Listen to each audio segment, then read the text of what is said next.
আজি একমাহমান ধৰি মোৰ লগত লগ নহৈ এই কোনোবা আমাৰ গাঁৱত কেইটামান চলি আছিল সেই চলিকেইটাৰ লগত যাই পেলাই ই সদায় সন্ধিয়া ক'ৰবাত যায় মোৰ লগত আজিকালি লগ নহৈ কথা নাপাতে ঘৰতো ভাত নাখাই বোলে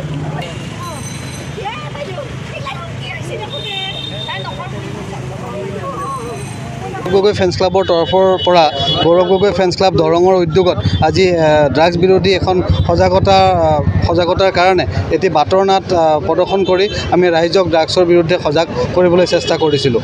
আৰু আজি আমাৰ সমগ্ৰ অসমতে ড্ৰাগছৰ বিৰুদ্ধে আমি কোনোবা জেগাত মাৰাথন দৌৰ কোনোবা জেগাত বাটৰ নাটৰ জৰিয়তে যাতে আমি ভয়াৱহতা ড্ৰাগছৰ যি ভয়াৱহতা সেইটোৰ সন্দৰ্ভত আমি ৰাইজক সজাগ কৰাৰ কাৰণে চেষ্টা কৰিছিলোঁ। চাওক, গৌৰৱ গগৈ ফেন্স ক্লাবৰ আজি ৮ম বৰ্ষপূৰ্তি। গৌৰৱ গগৈ ফেন্স ক্লাব অসমৰ এটা অৰাজনৈতিক সংগঠন। গৌৰৱ গগৈৰ শুভাকাংক্ষীসকলে বিভিন্ন ক্ষেত্ৰৰ পৰা আহি গোটেই অসমত আমাৰ এই ফেন্স ক্লাবৰ শাখা সংগঠন আছে। দৰং জিলাতো মই প্ৰাঞ্জল, আমাৰ কৌশিক ডেকা, আমি গৌৰৱ গগৈৰ কিছু অনুৰাগীয়ে বিগত 8 বছৰে গৌৰৱ গগৈ ফেন্স ক্লাবৰ তৰফৰ পৰা বিভিন্ন ধৰণৰ সামাজিক কাম কাজ কৰি আহিছোঁ। আজি আমি গৌৰৱ গগৈ ফেন্স ক্লাবৰ ৮ম বৰ্ষপূৰ্তিত মঙলদৈ চহৰৰ মাজমজিয়াত এণ্টি ড্ৰাগছ এটা কেম্পেইনিং কৰিছোঁ। বাটৰ নাট আমাৰ প্ৰদৰ্শন হৈছে। যোৱাবেলিও আমি অসমৰ বিভিন্ন ক্ষেত্ৰত, সাংবাদিকতাৰ ক্ষেত্ৰত হওক, সাহিত্যৰ ক্ষেত্ৰতে হওক, সমাজ সংগঠনৰ ক্ষেত্ৰত হওক, খেতিয়কসকলক গুৱাহাটী মণিৰাম দেৱান ট্ৰেড চেণ্টাৰত তেওঁলোকক আমি সম্বৰ্ধনা জনাইছোঁ।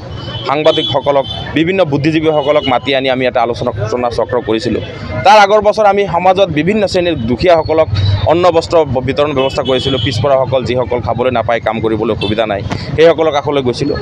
আমি অকল এই 25 আগষ্ট নহয়, শিক্ষক দিৱসৰ লগত সংগতি ৰাখি, আমাৰ প্ৰিয় নেতা গৌৰৱ গগৈ ডাঙৰীয়াৰ জন্ম দিৱসৰ লগত সংগতি ৰাখি বিভিন্ন সময়ত সমাজৰ বিভিন্ন ক্ষেত্ৰৰ মানুহসকলৰ ওচৰত যাওঁ।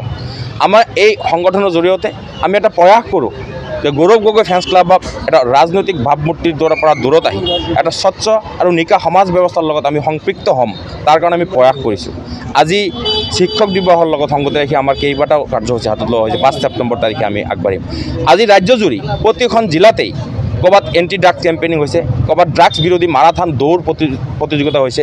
বিভিন্ন বিদ্যালয়ৰ অনুষ্ঠানৰ ছাত্ৰ ছাত্ৰীসকলক মাতি আনি তেওঁলোকক উদগনিমূলক কিছুমান কাৰ্যকলাপ কৰাৰ কাৰণে আমি আগ্ৰহী কৰিছোঁ।